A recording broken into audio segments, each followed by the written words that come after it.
Oh, g'day. Oh, just having a cup of coffee and starting up the day. Fresh out of bed, and I was sort of planning out the a bit of communication with the day for some people, and got distracted by notifications that come here on this super smart device from the World Wide Web, sending me a notification that the good old Peter Crone had responded to some comment that I made on one of his videos. And then I got sucked in and I looked at another comment, and then I commented on something else and what I said to this person was that you're not content. You still got attitude. You got to love the world as much as you love your dog. That's what I said to this person, whoever it was, in response to their comment. And then I pressed the back button, as you do on these devices, you see. And then I saw this other little thing of Peter Crone. You guys know about Peter Crone? You want to get onto him. My mate put me onto him about a year ago. And, about May last year, I beg your pardon. And so about 8 months ago. And I've got to say, the guy says all this stuff that I've been saying my whole life. But he says it so much better. He's such a nice bloke. He's such a nice fella. He just says it in such a nice way. Instead of someone like me being real confronting, then this bloke, Peter Crone, he's a real nice bloke. He can say it to you and you feel good about yourself. Whereas I'll give you a slap in your face and then get up off your ass, get back on the horse and get yourself together, because that's what you've got to do. But I'll walk through you with you. I'll ride the horse next to you, you know what I mean? So that's one thing I reckon that's worth putting out there onto the World Wide Web through this super smart device that's already connected out there, like the mycelium, connecting everyone up. What wonderful, fantastic technology in the world. I could be out in the middle of the bush, and now I can have phone reception if I climb up on top of a hill, and I can do stuff like this and communicate with the rest of the world. It's incredible, isn't it? And the other thing that I saw in this Peter Crone thing was basically the absence of love is abuse. So, we can have abuse in all kinds of different ways. And most of them we see as some kind of aggression or violence coming down on us or something at us. Something at us, piercing, hitting. We have to become resilient against this abuse that is constantly at us. Yeah, that's kind of how we see the world, isn't it? But if you think about what Peter Crone says, it says that the absence of love is abuse. Well, that's very true, isn't it? And I got to admit that I felt like that this morning. I think I passed the test, like as I look back, in the moment, I had that love and that nurture. But here he is now. Bufo, come here, mate. Come here, buddy. This is the one I'm talking about. This fella here,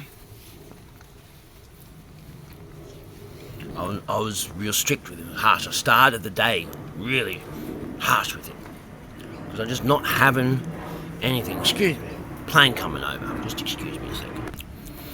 Say a prayer for everyone on the plane as the planes go over. Once they come into consciousness, that's what we do for them. We used to send these long prayers for each plane, and then there'd be one plane after another. They'd be stuck here for 40 minutes, so just one prayer. On me, Bubba, safe journey. So yeah, I was real strict with Bufo, real harsh, as you got to be with a dog. But then also because he was just excited and happy, then I had that gentle nurture. This hand can be harsh and grab and listen to what I say, but then it's a good patch. There's a love. There's a love in it. If I didn't do that, if I didn't have that love in me in that moment, twice I would have grabbed him and said, "Listen, you're going to do what I say." And then I gentle with him, gave him a good pat. And then grabbed him again. So you make sure you do what I say. We're not going anywhere today unless I can trust that you do what I say. And then I gave him a good pat. And he knows I'm talking about him. You're a good dog, Bufo. You're a good dog, my mate. You're a good dog. You're a good dog. You know I love you. You're a good dog. You know, so you got to love the world out there as much as you love your dog. It's a bit hard because Bufo's such a good dog. But the thing is, I've got here, Boxer. He's such a good dog. He never does anything wrong. And then here, this is Elvis. He's the best dog in the world. So when you've got those two dogs that never ever do anything wrong, they always do what they say. What I say. We'll just let this plane go over and wish them happiness, eh? And wish them where they're coming in and going out. Either way, safe journey. I'm only part of my own. No, they're going out. Well, I can't help but notice they could go out over the ocean. They don't need to be flying over me. But I love them. I love the plane. I love the people on the plane. I love the authorities that say the plane go over here. I love the fact those planes don't fall out of the sky. I love that it's also regulated. I love the world out there. That capitalist world. The world that's created me. Can't be that bad if it created me, can it? You know, like, I'm alright. I'm doing alright. Yeah. Look at me, see? See how I got this look on my face? There's a different kind of look on my face to the look that's out there on everyone else's face. You see, I know I'm a madman. I make no pretenses about that. I don't do my hair before I do videos because I don't care. I'm not trying to pretend to you that I'm somebody other than who I am. Like, I got to a point a while ago of loving myself. Of like actually loving myself. I'm still very hard on myself, so other people might not think that I love myself. But I love myself. At least I love myself enough. For now, maybe I love myself more later on, I don't know. But I'm not thinking about killing myself all the time. Like I used to. These thoughts come in of death now and then, you know, like even it was this morning, so it brings a sensitivity that you can notice yourself.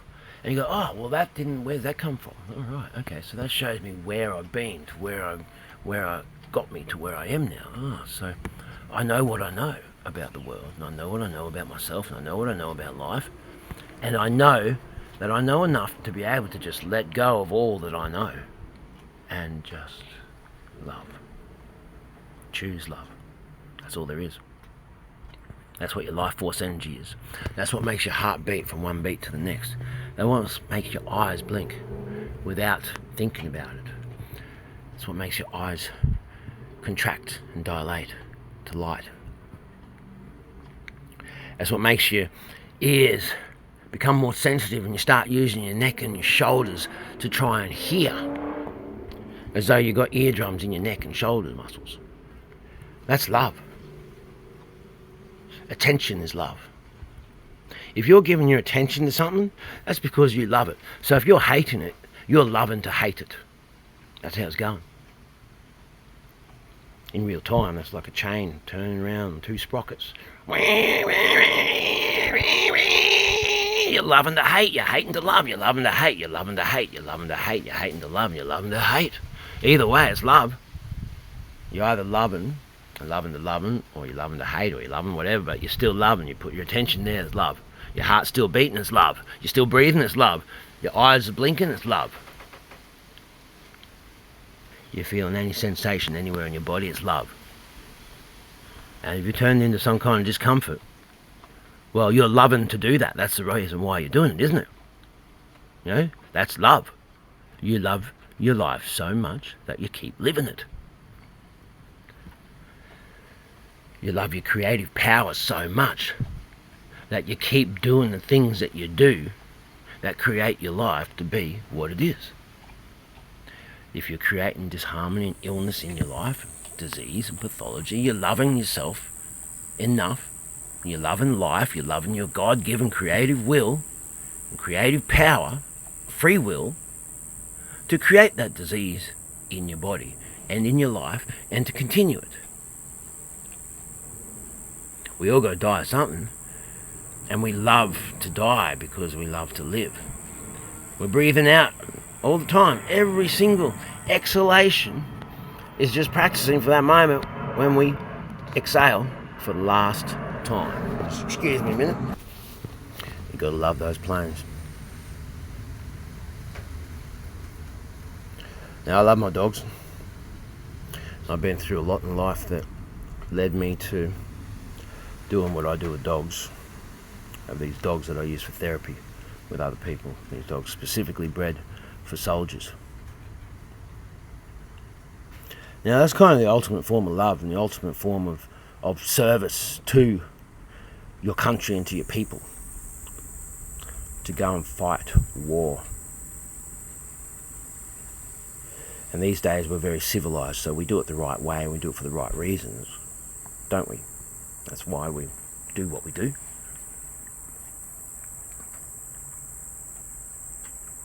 I don't know where I'd be without my dogs, particularly this one here. I actually don't know if I'd still be alive if it didn't have Elvis. There was a dog, a friend's dog, who died.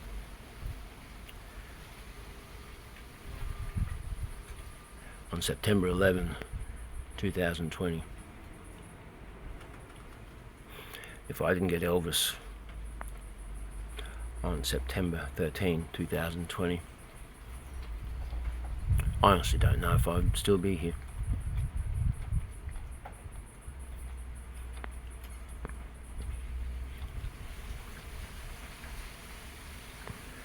I've got 9 dogs on my feet at the moment, and there's another 17 out there in placement in the community. They've all come from Elvis. Not all of them have come from him. 2 of them haven't.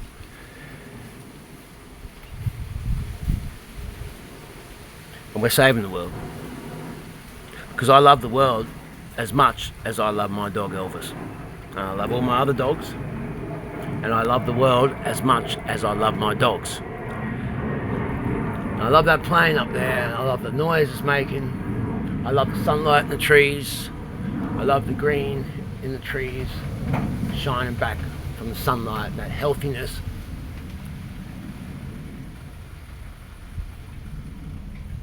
I love the stress that I feel. I love the burden that I feel. I love the tension in my body.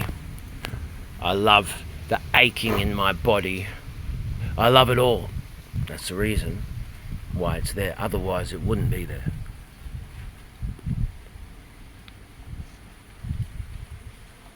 I suppose I've come to terms.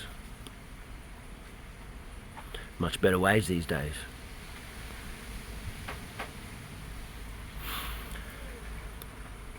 Now, if only human beings could love like dogs love, there would be no abuse in the world at all. I really think that Peter Crone is onto something. The absence of love is abuse. So I know what I do. I know why I do what I do.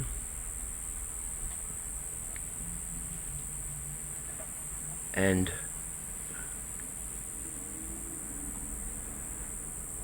I feel good about myself at the end of every day because I don't ever give an absence of love to anyone or anything these days.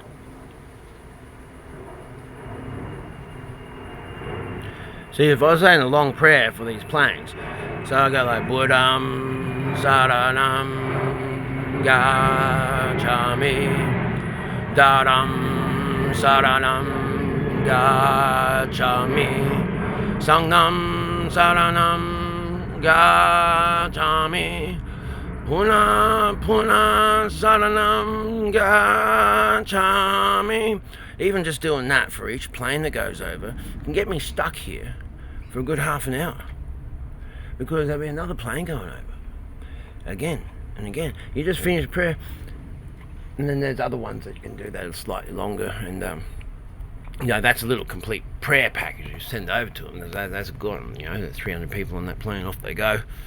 I'm pretty sure that plane's going to land nice and safely now. Not just because of me, but I've just given an extra blessing. God's with me. The divine is with me, and I can share the divine with you. You see, because I surrender to the divine. You got to choose love, no matter what. No matter what. I said to a dear friend of mine last night, who has to deal with all these other challenges in life other than other people do. But then I see that she does it because that's what she does. She chooses love. She's like me. I'm probably a little bit more crazy in some ways, but she's probably more crazy than me. But the dogs really do bring us together, and a very solid respect and friendship and admiration because of the dogs, and really changed my opinion of the world. And I said, you deal with all this stuff, all this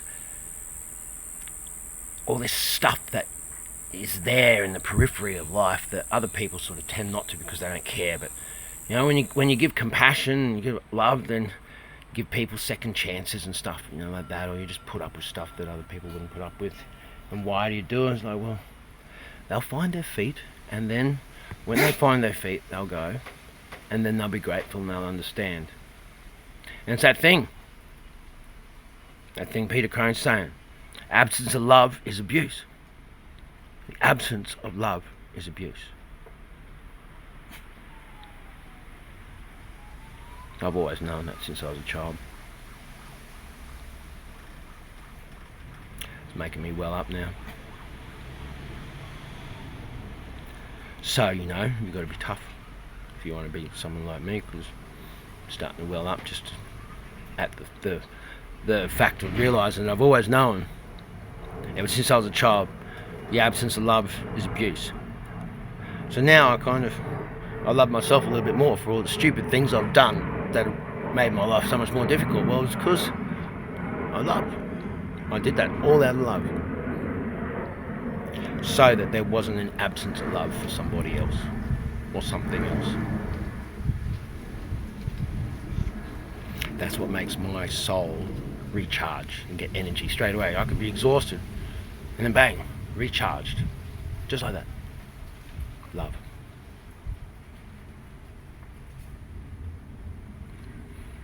If you got a dog, I challenge you. Love the world as much as you love that dog. Do it, man. I feel a little bit down today or something. I can still hear it in my voice. I can hear it, I can feel it. I'm going taking the dogs when you go to the beach, where I can practice loving the world as much as I love my dogs. Not for now.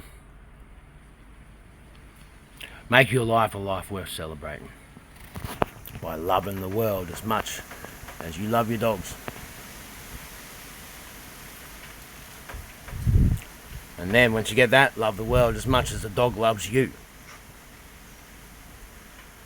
Right, cheerio.